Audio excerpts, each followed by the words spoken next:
Political میدان میں سیاست کیسے کرنی ہے اور گیند کو باؤنڈری سے باہر کیسے پھینکنا ہے وہ کوئی حافظ صاحب سے سیکھے۔ پہلے اعلان تھا 11 مئی کا کہ لانگ مارچ ہوگا اسلام آباد تک۔ اب اعلان کر دیا گیا 22 مئی کا کہ کراچی سے اسلام آباد لانگ مارچ ہوگا۔ اچھا، اب اس کے پیچھے بھی بہت بڑی پلاننگ ہے۔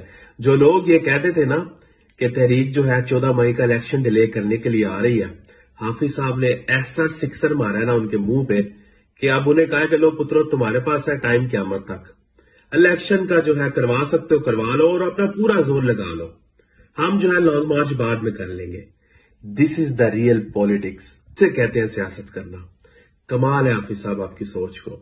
That's why he inspired me a lot, کیونکہ وہ ہمیشہ جب بھی بات کرتے ہیں نا حافظ صاحب، وہ ٹائم پر بات کرتے ہیں اور ٹائم سے جو ہے نا اپنا رول پلے کر دیتے ہیں۔ اب ان لوگوں کے جو ہے سینوں میں مروڑے پا رہی ہوں گی، کریمپس ان کے سینوں میں پاڑے ہوں گے کہ یہ حافظ صاحب تو ہمارے ساتھ بہت بڑی گیم کر گئے۔ اور بھائی جان آپ نے ایسے ہی ہمیشہ شوق میں رہنا ہے اور حافظ صاحب کو انشاءاللہ اللہ نے بڑی ترقی دینی ہے۔ اللہ حافظ صاحب کو سلامت رکھے۔